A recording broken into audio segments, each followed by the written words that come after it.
Do you think that shaming tactics have any positive effects? So, for example, in the culture I'm in, there is a lot of shame around child abuse and paedophilia. And so the fact that there is such a stigma to engaging in that kind of behavior could mean that people are less likely to engage in it for fear of like the social shame and internal shame that they would experience because of that. So do you see some places that we can point to and say, okay, it's kind of good that we have a shaming culture around activities that cause harm like that? Well, Melanie, thanks for coming back onto the podcast. It's been a while. It's been a while. Yeah, it's good to see you. And I'm so looking forward to this conversation. So your new book, How to End Injustice Everywhere, is coming out this month in the UK towards the end of October, right? And it's already available in the US. I'm interested in what the book is about, how maybe you could give a little brief summary. I know that the last chapter is on a topic that I find particularly interesting, and that's infighting. So can you talk a little bit about that? Yeah, sure. I mean, so the book is about the common mentality that drives all forms of injustice, animal exploitation, climate change, racism, patriarchy, and so on. And, also injustices on a smaller scale, toxic workplaces, for example, abusive relationships. And this common mentality, all right, why don't I start out by talking about the common denominator? The common denominator that I discuss, it's one of many common denominators, but I think it's an important one, is relational dysfunction or dysfunctional ways of relating between social groups, between individuals, between humans and non-human animals, between humans and the environment, among people in workplaces and so on. And so, when we look at relational dysfunction or dysfunctional ways of relating, we can see that these behaviors stem from a particular mentality or a particular mindset. And so in the book, I write about what relational dysfunction looks like. I write about the mentality that drives all forms of injustice, and also about ways to shift our thinking so that we can create healthier movements, as I talk about injustice in the book and, work to end injustice everywhere. I also talk about how unjust systems are similarly constructed in the book. Mm. And so relational dysfunction, what is it? And maybe like what's an example that you could give of that in practice? So so let me boil this down to like its simplest core. And let me actually start out by talking about how, because relational dysfunction is a common denominator driving these problems, relational literacy, or I should say building relational literacy, which is the understanding of an ability to practice healthy ways of relating, is a common denominator in helping to transform all of these problems. Relational literacy is not the solution to all the problems facing the world, but it is a critical part of all other solutions. If we weren't, if we had higher levels of relational literacy, just collectively, we wouldn't vote for relationally toxic or dysfunctional world leaders or policies and so on. So relational literacy is made up of many various practices and tools, but all of them are based on this one formula. I call this the formula for healthy relating. So I'm really kind of whittling this down to its bare bones here. So in a healthy interaction or in a healthy relationship, a relationship is really just a series of interactions, if you think about it. We practice integrity and we honor dignity. And I'll unpack this for a second. So practicing integrity is, simply put, it's practicing our core moral values of compassion and justice. We're treating others the way we would want to be treated if we were in their position. So we're treating them with respect. So we practice integrity and honor dignity. Dignity is our sense of inherent worth or fundamental worth. When we honor someone's dignity, we both think of and treat them as worthy of being treated with respect and of occupying space on this planet. So when we practice integrity and honor dignity, this leads to a sense of security and connection. I'm really simplifying here, but I think hopefully listeners are following along with this and where this is going. So if you think about like a relationship in your life that you would consider a pretty healthy relationship, right? Chances are you trust that that other person practices integrity toward you. They respect you and they don't see you as inferior, as less than in some way. And you probably feel fairly secure and connected with that individual. And the opposite is also true, right? You know, like most things in life, maybe all things in life, healthy relating exists on a spectrum, right? A relationship or a interaction, it's not healthy or unhealthy, you know, functional or dysfunctional, it's more or less so, right? So an interaction can be healthier or less healthy. And so on one side of the spectrum are these, what I call relational behaviors that we just described. On the other side, the unhealthy side of the spectrum are what I call non-relational behaviors. And these are behaviors and also attitudes that violate integrity and harm dignity. And they lead to a sense of disconnection and insecurity. And again, if you think about your own experience and your own relationships, probably notice that somebody who you don't have a good relationship with, you know, you don't feel that they treat you with respect and you don't feel that they honor your dignity. They perceive you as less than, and you feel insecure and disconnected in that relationship. And one other thing that's worth mentioning is that it's not only behaviors that exist on this spectrum and also attitudes, but relationships, not relationships, but systems also exist on the spectrum, right? A system is just it's an entity made up of two or more people, right? So your primary relationship is a system, your family is a system, your workplace is a system, your vegan group that you're a part of is a system, the vegan movement, you know, the farmed animals advocacy movement, whatever, is a system, and so on.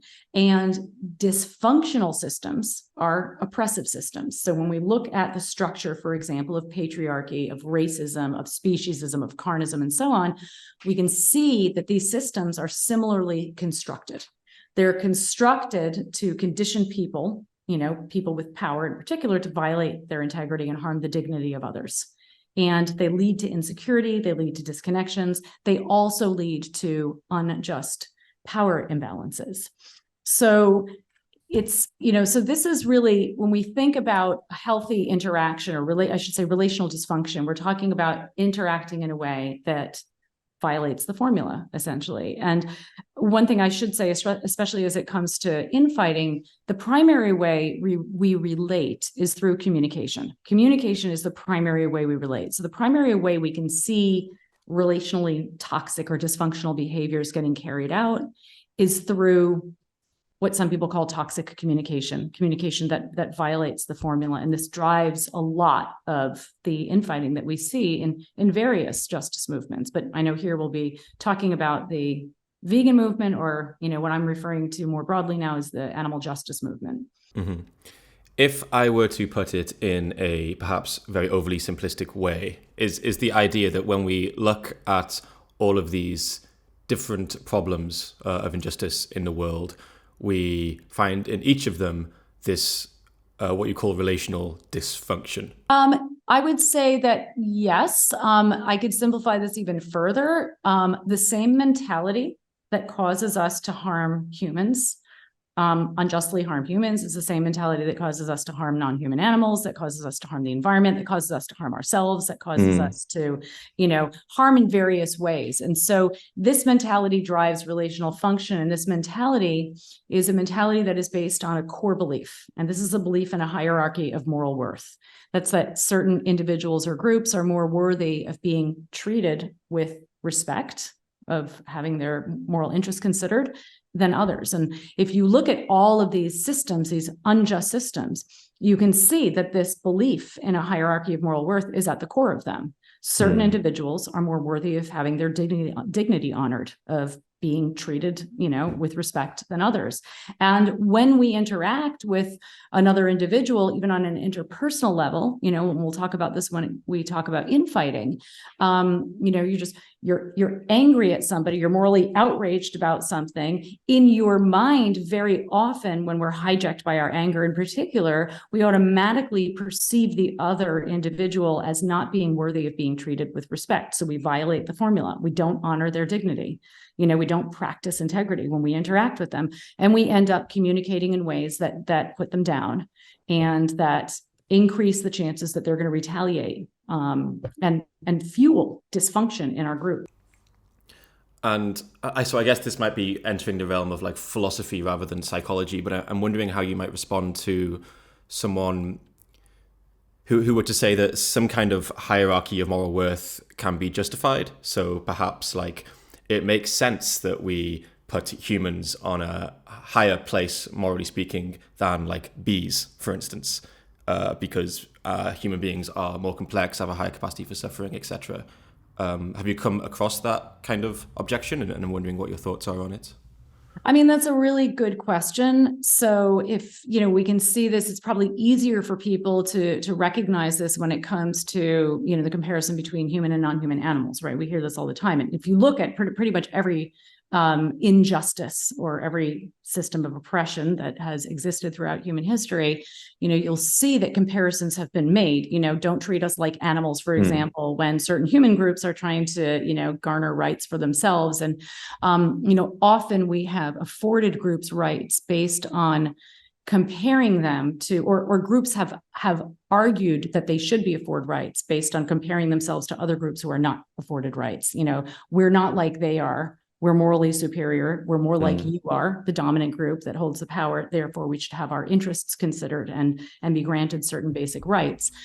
And just to add to that, I guess there's like lots of examples of oppressors kind of symbolically referring to other humans as animals as a way to kind of suggest that their moral worth is lower, right?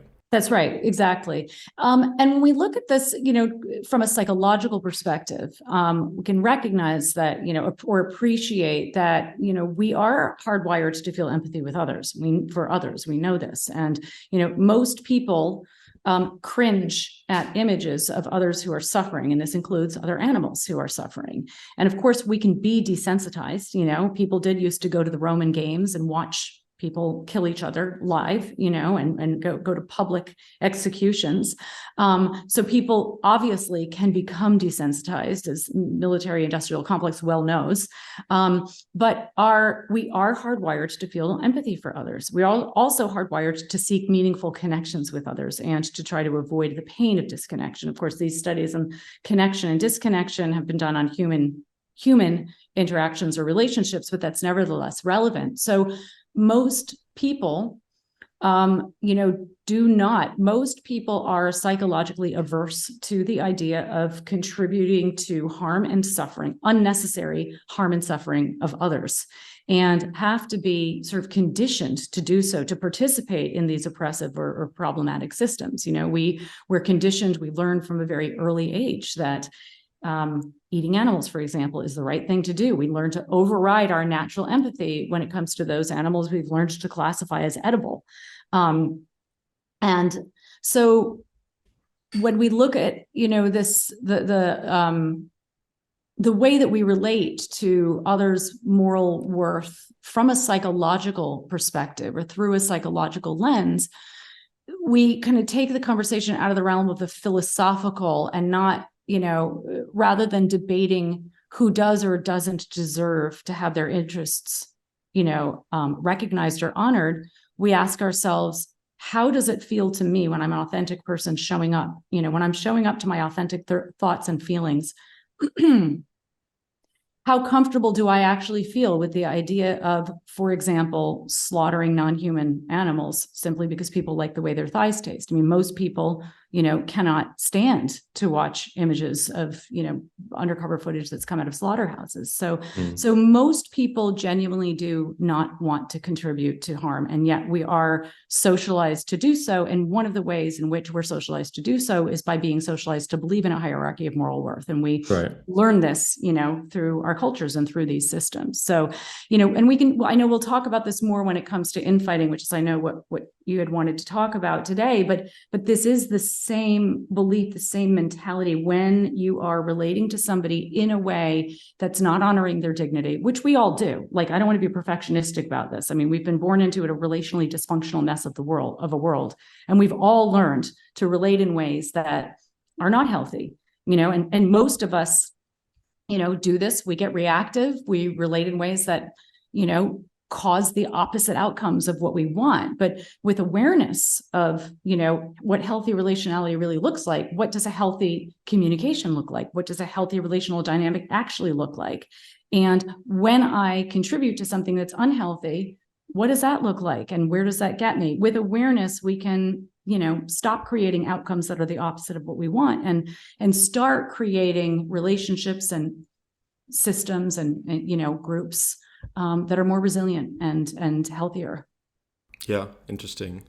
I really want to go on to infighting, but then I also had a thought about something that you just said, figured another thought that I want to go down a little bit of a tangent on. And that's I guess, so when you're talking about the way in which we relate to each other and we want to do it in a non-dysfunctional way, even though we've come into this society that is very dysfunctional, like my intuition of like what I think of when you talk like that comes to like personal relationships, like romantic relationships or relationships with friends. But I guess like an additional layer of like complexity here is that we're talking about like injustices that we are often very disconnected from, where most of us like never actually see farmed animals.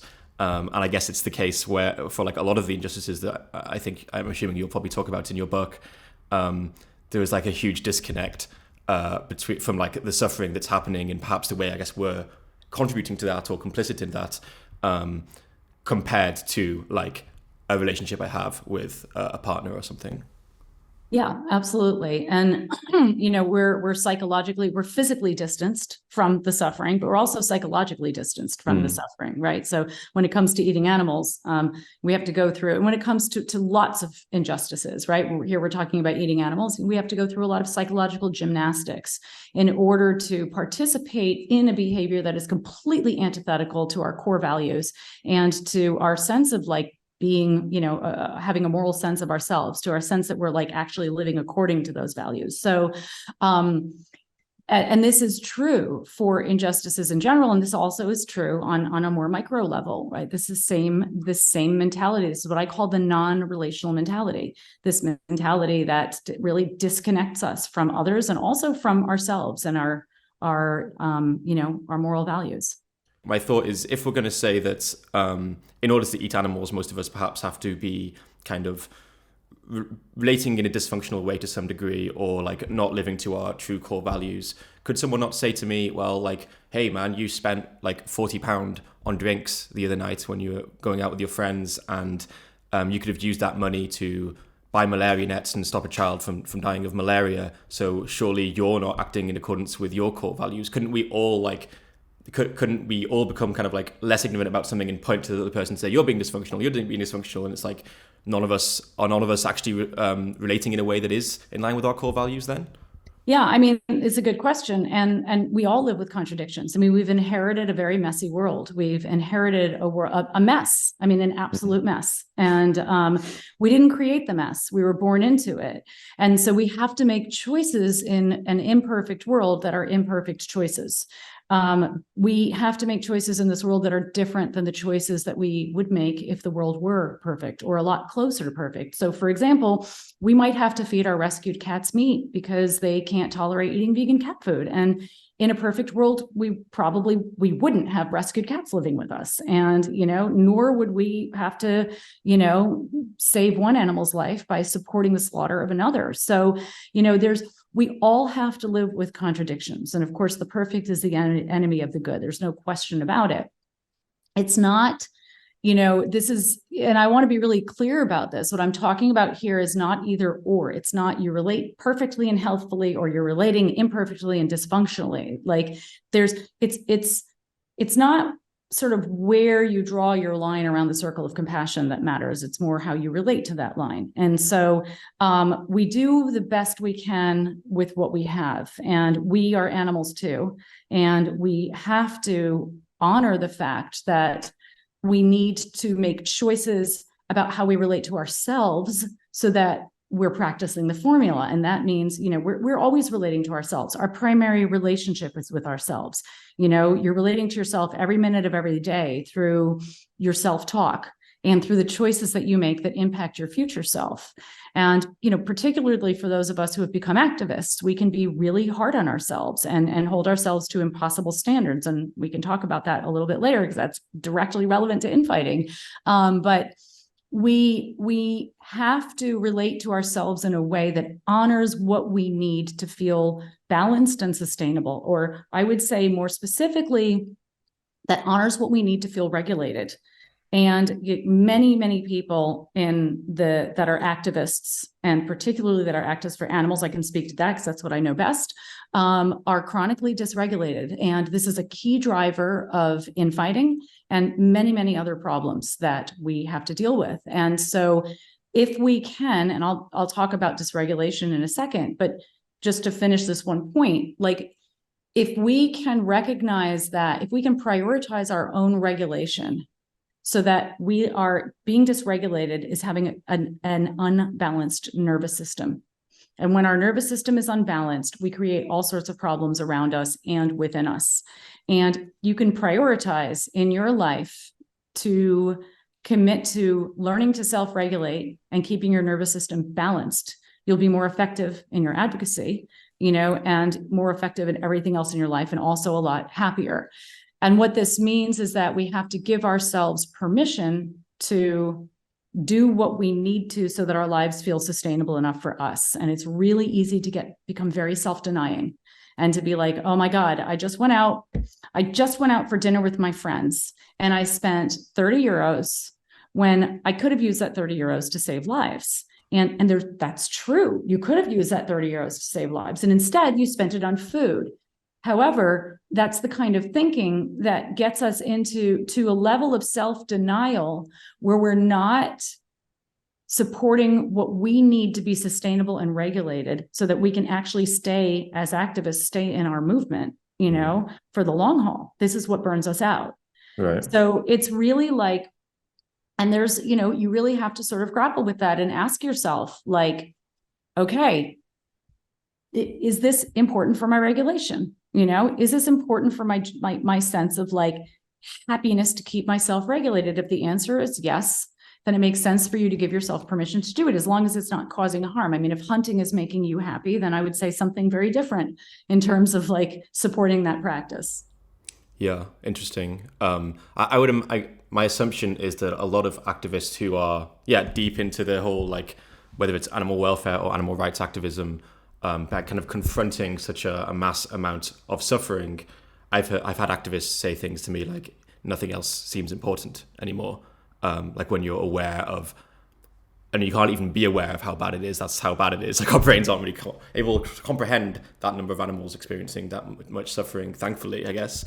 But there is this kind of like, well, why would I go out for drinks? Why should I like spend time and resources on things that seem so incredibly trivial for my well-being when there's such a significant amount of like misery happening that people aren't taking seriously, and that you are in a unique position to actually do something about it because you're aware of it. Yeah, I mean, and that makes sense to be thinking that way. And I understand, and I've been there myself. So I really do get this. I'm not just talking as a psychologist. I'm talking as an activist here as well. But your well-being is not trivial. And your well-being is not trivial, even if we take, even if we, don't even think about your happiness for the sake of you being happy.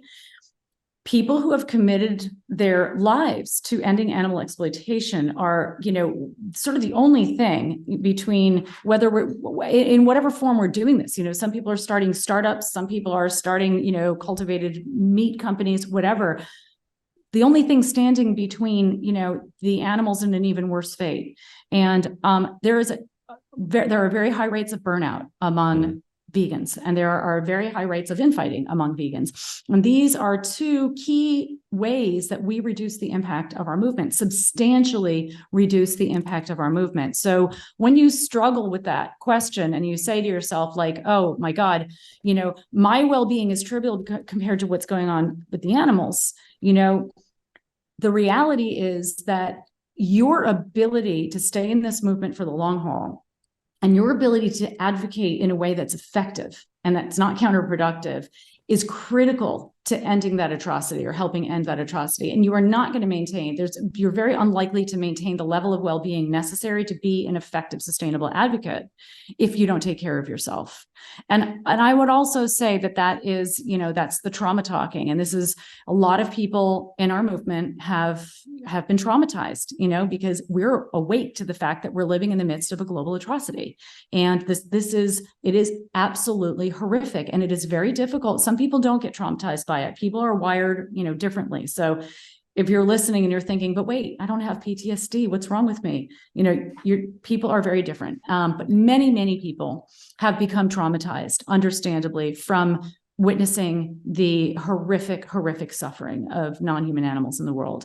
And unfortunately, this trauma, when we become traumatized, again, this is a leading driver of infighting in our movement. When you become traumatized, you can end up developing a host of symptoms that reduce your impact, that make you, just a less effective ambassador for the cause. And that can cause you to relate to other advocates and non-vegans as well in a way that creates more problems than it resolves. And so this is actually good news, because the traumatized part of us, tells us that we need to take in more traumatic material, like that we need to it keeps us close to the problem. And we want to be close enough to the problem that we're motivated, that we don't forget about it, that we don't just fall back into this cocoon of unknowing that carnism, kind of weaves around the world, the dominant culture. But we don't want to be so close that we can't step back and regulate ourselves. We need to stay regulated. We need our emotions, our nervous systems to be regulated.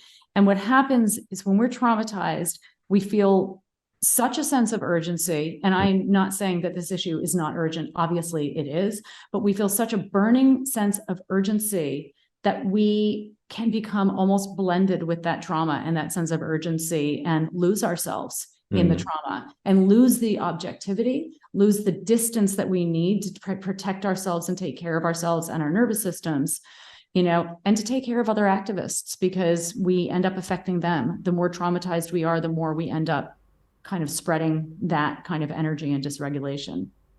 Yeah, I think that that balance between recognizing the urgency of the situation, but trying to have this kind of long-term perspective of realizing that this is a marathon, not a sprint, and you're going to be doing more good over your lifespan if you can kind of stay happy and well-regulated, seems like a really important balance to think about.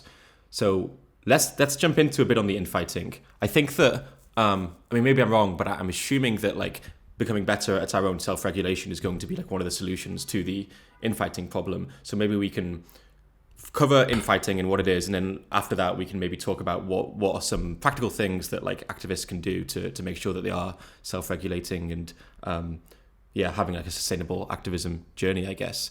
So infighting seems like one of those words that is kind of hard to define, and what one activist might call infighting, I could imagine another one saying that this is actually just healthy disagreement and it's okay to disagree with things. So how do you define infighting?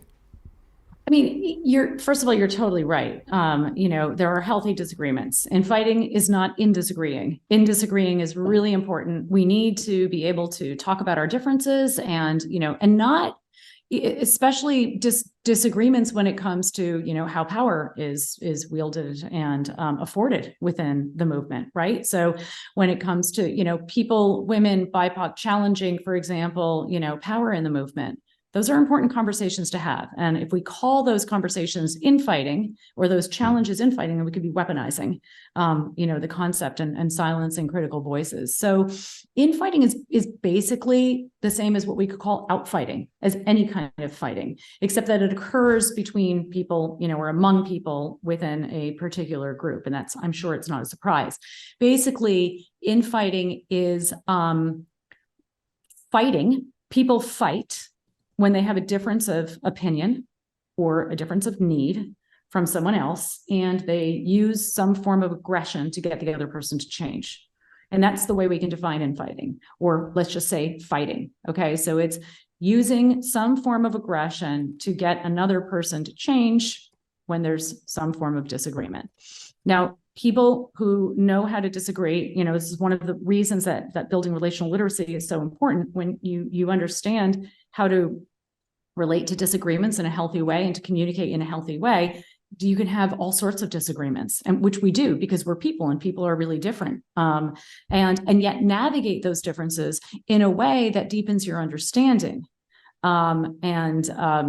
Leads to creative solutions rather than creating divisions. So that's simply what infighting is. Now, a lot of the time, what we call infighting is actually in bullying. In a fight implies that there are two or more people involved, or two or more sides, I should say, involved. But particularly on the movement-wide level, what we call infighting is in fact in bullying. It's one person, using their platform or their power to fight against another.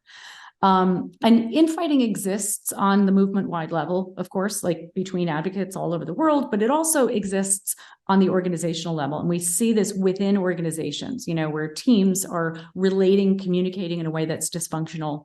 Toxic communication is the most common example. And we see infighting between organizations in the movement, like, competing rather than cooperating, and so on. And so you say use some form of aggression to get another person to change. Can you give some examples of what that could look like? Yeah, so aggression is often, well, I shouldn't say often. Sometimes it can be very subtle. The most common way we can see it carried out is in shaming somebody else. So when we're communicating in a way that violates the formula, we can say that's an aggressive way of communicating. You're not honoring somebody's dignity. You're communicating in a way that suggests that they are somehow less than, somehow inferior, in particular, like morally inferior. So it runs the gamut of, online posts. Again, most infighting is expressed through communication, because communication is the primary way we relate, and most communication happens online. So most of the infighting that is getting carried out in the movement is communication online. And so aggression can be expressed like really overtly through a post that is, putting down another advocate or an organization, using caps and exclamation points, shaming them. Calling people sellout, using pejorative terms to describe vegans whose advocacy you don't agree with, whose approach you don't agree with. Or it could be much more subtle. It could be an eye roll, which is an expression of contempt for someone. So it really runs the gamut. But aggression is I'm so reluctant to say always, but probably always, if not always, virtually always, shaming communication. And shame is a huge, huge problem in people's lives, and just in the movement in general. It's a key driver of dysfunctional relating. Okay, a couple of questions. This isn't the one I was going to originally ask, and I was like, wait, can you define shaming? What is shaming? How are we defining the feeling of shame? Yeah. So let's define shame by talking about what it's not. It's not the same as guilt. Often we use guilt and shame as synonyms, but they're not. So guilt is a feeling we have about a behavior. Like when we feel guilty, when we think I did something bad, or I did something wrong. Guilt is an important, like, pro-social emotion. It's an emotion that gives us the motivation to course correct and not make the same mistakes again. Shame is not the feeling we have about a behavior. It's a feeling we have about ourselves. So guilt is a feeling we have when we think I did something wrong. Shame, or I did something bad. Shame is a feeling we have when we think I am wrong or I am bad. So shame is the feeling of being less than, essentially less worthy than others, of being treated with respect, or even of occupying space on this planet. When we feel shame, we feel inferior. And so I'm not advocating guilting people either, because a lot of times, because of the mess we've been born into, the relationally dysfunctional mess we've been born into, many people automatically, as soon as they feel guilty, flip that guilt into shame. They can't keep the focus on a behavior. They automatically, I did something bad, so therefore I am bad. Yeah, yeah. So I see that. And then when someone is, say if someone is shaming another person, what are they doing there? Maybe an easier way to think of this is to think of the flip side of shame, which is contempt. So shame is a feeling of being less than, shame is a feeling we have when our dignity is harmed. And contempt, so shame is a feeling of being inferior or less worthy than others, of being treated with respect. Contempt is a feeling of being superior to others, more worthy than others. So when you feel contempt for somebody, you're looking down on them. And there's been a lot of tons of interesting research on shame and on contempt. And, contempt is the one emotion most likely to destroy a relationship. And by the way, anybody listening, I'm sure can relate to what I'm talking about. Like, you just think about people in your life or people you encounter. Anybody you encounter who you sense is feeling or expressing contempt toward you is showing you that they're not a safe person for you to be vulnerable with, basically, to be connected to. And so we shame people in part, this starts in the attitude. We can feel contempt for somebody, but not express contempt. But usually people express contempt when they feel contempt, or even judgment, right? Which is a bit of a lesser form of contempt. So we shame people when we judge them, when we stand in judgment of them, when we say to, an extreme, not extreme, but maybe a direct example of this is like calling, calling a non-vegan selfish. You're a selfish person. Like, we're making a judgment about that person's character based on, you can think that this person is making selfish choices, and you may be right about that. They are making selfish choices. At the same time, communicating to a non-vegan that they're making selfish choices is very unlikely to get that person to be open to your message and responsive to the information that you want to share with them. So shame and contempt are like two sides of the non-relational coin. It's the way I describe them. One can't exist without the other. Like, we can't feel ashamed unless we're comparing ourselves with somebody who's better. We can't feel less worthy than someone if we don't have someone that we're comparing ourselves with who we think is more worthy. Even if that someone is just an idealized version of ourselves. Like, we're always shaming ourselves in various ways, thinking about how we should be different. If one definition of contempt could be to feel superior or morally superior to others, would you say that they could be right, that they are morally superior to the other person because they are causing less harm? For instance, if we imagine someone person who's has contempt is acting in a way that's causing much less harm than person B, who is aware of the harm but just doesn't care because they enjoy the taste of meat or enjoy hurting humans or whatever. Would you say that, okay, you're probably right, that you are acting morally superior to this person, but it's not effective to communicate that? Or are you saying that they're wrong in even believing that? I think it's maybe the language that you're using. I don't know, but I think that it's true that you are engaging in behaviors that are causing less harm. So, for example, not eating animals, you're causing less harm to farmed animals, particularly, than somebody who is eating animals. But even that is questionable, because there are people who eat animals who actually do advocacy and reduce suffering more than, so for example, somebody who's a supporter of the cause who happens to be, a major donor to vegan organizations, for instance. They could be doing so much more good than harm through their donations, than a single vegan who simply doesn't eat animals through the course of their lifetime, and who may be advocating ineffectively and turning people off. And in the case where that's not the person is yeah, I'm causing harm by doing this thing, I don't care. I'm a psychopath. I don't feel any empathy. In that case, would the person who feels contempt for them, feels that they're morally superior, is that accurate? Well, I think that anybody who, you can say that your behaviors are more in alignment. You can say that the way that I'm behaving is more in alignment with my core moral values we can say compassion, justice, and whatever other values you want to throw in there. Those are the foundational values, those two values. Then this person's behaviors are like, you're comparing behaviors, but to judge the inferiority or superiority of someone's being, it reflects the belief in a hierarchy of moral worth, and the belief in a hierarchy of moral worth reflects a profound misunderstanding of human psychology and behavior. Like we are nothing more nor less than the hardwiring, the biology that we were born with.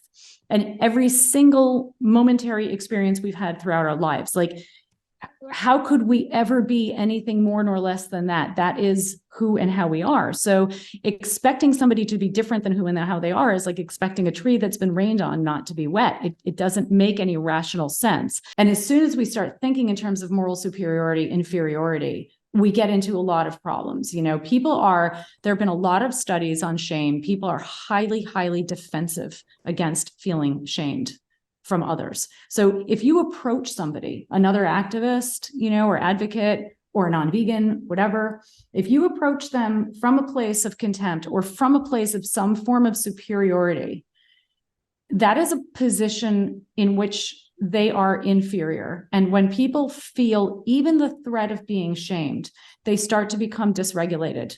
Their nervous system gets slightly out of balance, maybe majorly out of balance. And when people are dysregulated, they have less access to their rational faculties and less connection to their empathy. So if we really want people to make certain types of changes, the last thing we need to do is to put them in a state of defensiveness and demonstrate that we're not safe people for them to be open with and self-reflective around. Say if I have contempt for another person and say that they're a psychopath and they don't care about the suffering they're causing, and how, like, we would say that maybe my behavior is more aligned in my core values.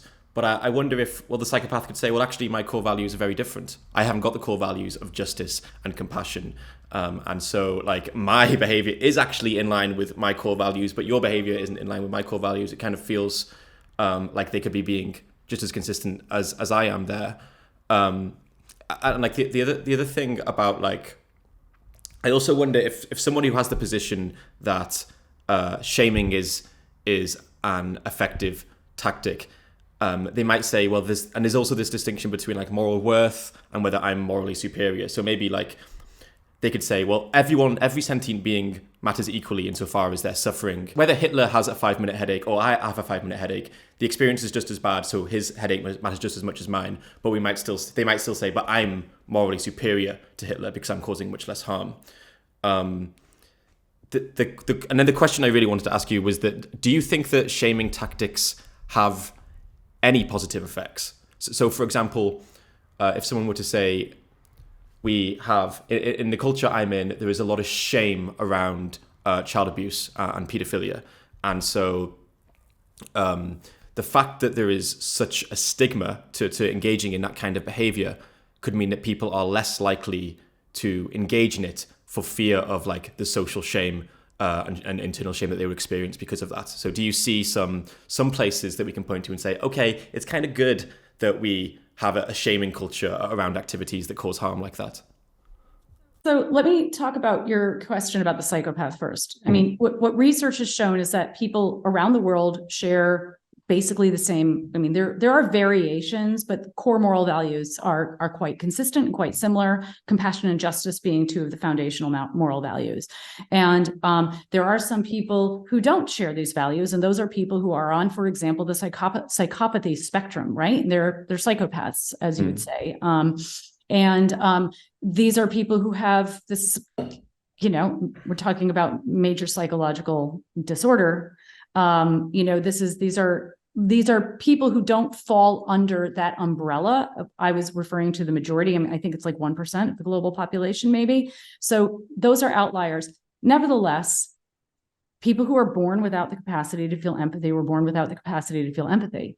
And it is what it is. And again, expecting somebody to be different than who and how they are and judging them for being who and how they are doesn't make rational sense. It just doesn't make rational sense. It's like judging somebody who was like born with like no arms or something. I mean, what are you going to do? People are born the way that they are. And I don't think it serves us. And it serves, in the movement, we get, to some degree, we get stuck in these conversations. But what about this? But what about this? But what about this? These people are, shaming, these people use shaming. So maybe shaming is a good thing to do. And I think it's important to like have this conversation, but I don't want to get stuck too much on sort of, it's not even philosophical. I don't want to get stuck too much on semantics. I would say that what we're talking about, especially if, to really simplify it, if you're communicating with a person from a place where you're looking down on them and thinking of them as less than you, think of it in the receiving end. If somebody is talking to you and they're looking down on you, perceiving you as inferior to them, chances are you're not going to feel safe around that person. And if you don't feel safe around that person, you're not going to be receptive to what they have to say. And all of the literature, virtually all of the literature on using shame says this over and over and over again. People who feel even the threat of being shamed are people who withdraw or attack in self-defense. But so much of the way that we have learned to get other people to change their behaviors is by thinking if we just make them feel bad enough about themselves, then they're going to change. But the thing is, when we don't need to make people feel badly about themselves. When we highlight the problems that their behaviors are creating objectively, by the way, did you know this? This is what's happening. Here's the end result of supporting this company. The person is in a better position to engage with that information. They may still not choose to change their behaviors, but you've got a better chance of convincing them if you're not demonstrating that you're an unsafe and frankly, an unkind person. They're not going to really care about what you have to say when they perceive you as unsafe and unkind. To your point about, stigma, social stigma being a form of, basically kind of controlling problematic behaviors, that is true. Shame has played this role historically, has maintained social norms. So there are these, social norms like, for example, taboos against incest and against, drug abuse, against child molestation, as you've said, in many, many cultures. And people don't engage in these behaviors to some degree.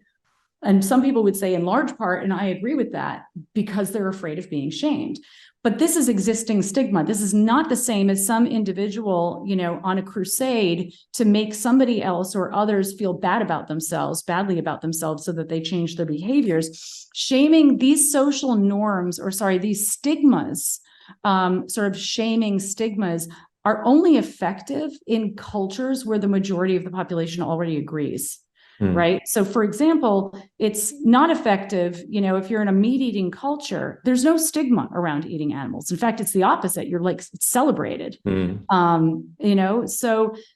in that case, there is no sort of kind of cultural nudging toward not doing the behavior and feeling badly about yourself if you do.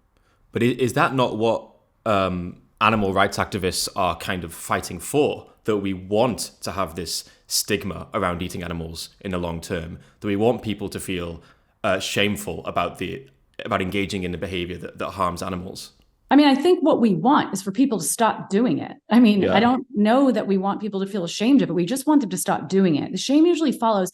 The thing is, shame is so epidemic in the world, thanks to, again, what we've been born into. The vast majority of people are carrying around a tremendous amount of shame and hiding it because it's shameful to feel shame, hiding it from others to some degree, probably even hiding it from themselves. We don't need to add to it. We don't need to create more. Brene Brown, who's probably the leading researcher, arguably the leading researcher on shame in the world, talks about how, the world, when we want people to change, we don't need people to feel more shame. We need them to feel more empathy. The problem is a deficit of empathy. And empathy, by the way, is the antidote to shame and also to contempt. We don't need people to, she said, when we create, I'm trying to use the words, remember the words that she used. When we add to the shame in the world, or we add to somebody's shame, we make that person even more dangerous than they already are. Shame is not the cause of the problems. It's the lack of empathy that's the cause. And so to get people to sort of reconnect with their empathy and to go into a more vulnerable place, we need to help people to feel safe. And Getting back to what this all has to do with infighting.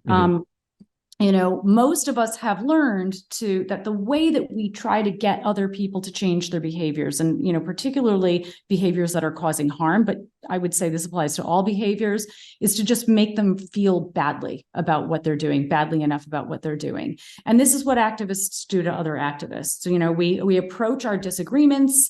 We debate people rather than discuss issues. And then we approach our disagreements as not only as debates, which are win-lose setups, as opposed to, focusing on mutual understanding, but we approach them as divisive. Somebody who's talking about another person's character, that's always going to be problematic if they're putting somebody, if they're communicating negatively about somebody's character. So, focusing on behaviors is a lot better. And how we focus on behaviors matters as well. So when we communicate, in a shaming way about somebody's behaviors, it's sort of, sometimes this is a backdoor in to putting somebody's character down. So, a simple rule of thumb is like, read it. If this were written about you, how would you feel? Is this something you would feel comfortable saying about somebody else? Or if you could even think about, somebody that you really love and cherish. Maybe it's like, I don't know, your younger sister or somebody in your life who you really love and cherish. If this comment were made about that person, how would you feel? How would you feel this comment? How would you feel? Would you believe that the person who made this comment is open to reflecting on what they said? Would they be open to feedback? There are questions to ask. Or think of somebody, who you think is a relationally healthy person, who's somebody who's emotionally mature, who maybe it's a therapist that you've had, or just somebody, if you're religious or whatever, you're a Buddhist, the Buddha. Would that person communicate this way? And this doesn't mean that we have to hold people up to standards of perfection in their communication, but it's a barometer by which to determine how healthy a communication is. Yeah, I think that there's probably loads of factors here that the way the internet is and the way we kind of relate to people on the internet makes this kind of dysfunctional dysfunctional conversations more likely, I guess, in the sense that it seems kind of similar to the way people are when they're in a car and they don't really kind of recognize the other person as an individual and will just go off on them in a way they wouldn't if they saw them in the street. And it seems that on the internet, people just tend to be a lot more mean. There was a vegan who commented on one of my videos fairly recently, and I kind of find this funny. I guess I'm desensitized to mean comments now because it's been years.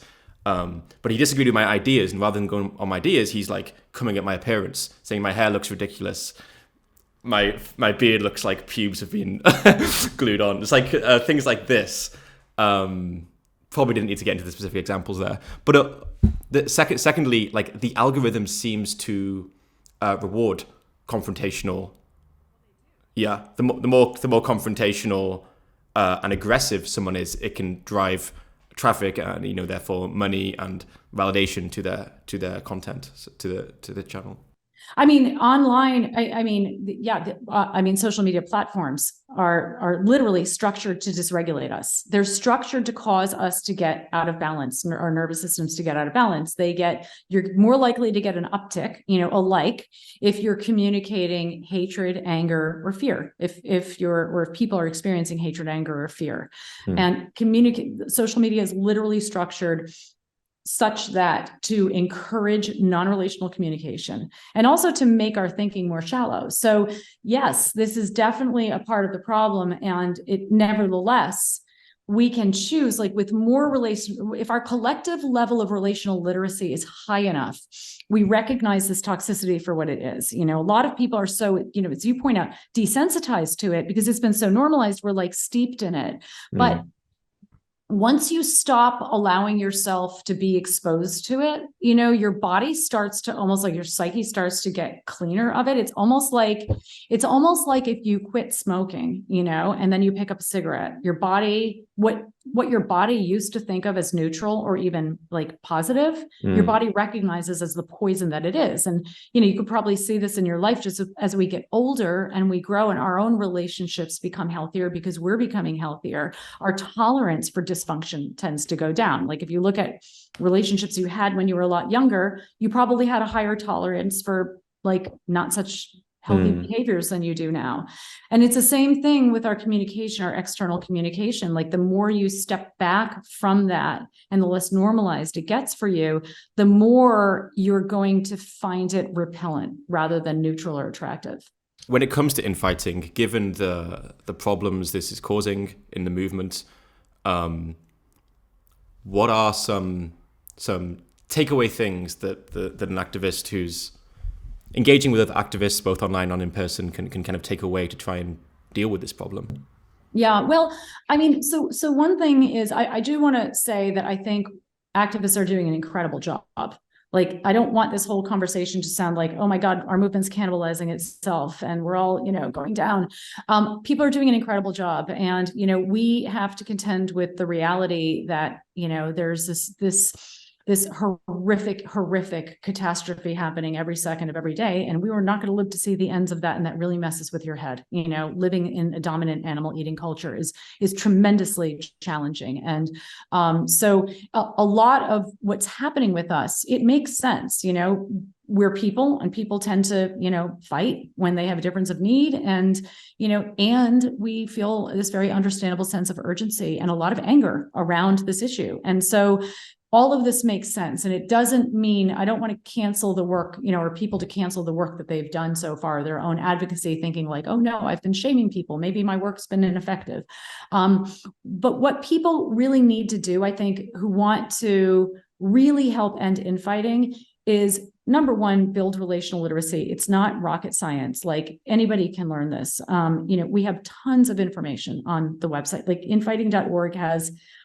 Infighting.org is a website that should have been a book that I wrote, but I said, I told my team not to use the B word with me anymore, because they were like, Melanie, look, it's another book.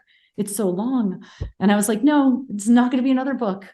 No more other books for now. It's going to be a website. So it's got a ton of information on it, and building relational literacy is really important. There's really simple steps you can take. Even just learning about the formula is helpful. We have information on like the basics of effective communication, learning how to relate to your anger in a healthy way so that your anger becomes something that motivates you to work for change, not that hijacks you and, causes you to relate non-relationally. Super important, learning how to self-regulate. And we have a lot of tips for recognizing dysregulation in yourself when you're dysregulated, where you find it in your body, where you feel it in your body, and learning tips for self-regulation. That can also go a long way. I mean, there's so many things that we can do. And the really good news is that all of the things that are advisable for us to do in order to help heal our movement and end infighting are also really important for us to heal our own lives and to just have healthier, better lives, and better relationships outside of just our relationships with other vegans. Yeah, I was just thinking that before you said that, I was just thinking this is a way that we can all feel more motivated, because we all want to have better relationships with ourselves and other people close to us as well. And that seems like it could be another effect to kind of spending a bit of time working on this problem. And let's plug your book. Where can people get it? And why should they want to get it? So, How to End Injustice Everywhere. Yes, How to End Injustice Everywhere. So it's out in the US. You can come to, we can put a link actually in the notes, the description box. Yeah. The description, I'm like, what's it called? So you can tell I don't use social media, that little thing, the description box to it. But you can also get the book on the website at infighting.org. There's a page for the book, How to End Injustice Everywhere. And it's, for anybody who's working to end an injustice, whether it's injustice against animals, the environment, or other humans. It provides, I explain the way unjust systems are structured and the mentality that drives these injustices, to some degree, ways to advocate more effectively, and ways that we can build more resilient movements for justice and be more likely to support other movements as we work towards justice in our own movement.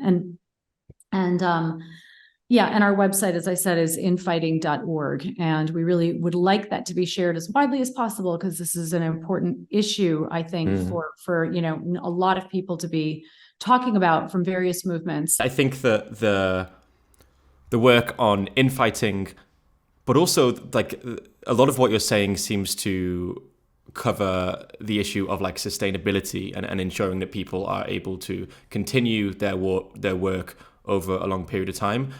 I'm no expert, but I just think that seems to be like an extremely important and like highly neglected thing to be working on in our movement. So yeah, thank you for spending time and identifying this as something that deserves attention. Yeah, totally. We have a course at veganadvocacy.org on sustainable vegan advocacy. And I also have in-person trainings that I'm doing now, new in-person trainings. And one of them is on preventing and avoiding burnout. And it's a huge issue, like a huge issue in the movement. It's a whole other conversation. Infighting obviously is a major contributor to burnout. Burnout also contributes to infighting. It's this sort of cyclical thing, but anybody who is, interested, they can come to veganadvocacy.org and through our Center for Effective Vegan Advocacy, I will come to, work with groups, work with, activist communities in a given country to provide workshops on infighting and on preventing burnout, and also on building interpersonal and communication skills for teams and advocates if they're interested. Right. Well, thank you so much for joining me for the second time. And thank you for all the work you have done and continue to do. I'm very excited to see which book you'll be releasing next year. Don't say the B word. So, all right. It's been great. Thank you so much.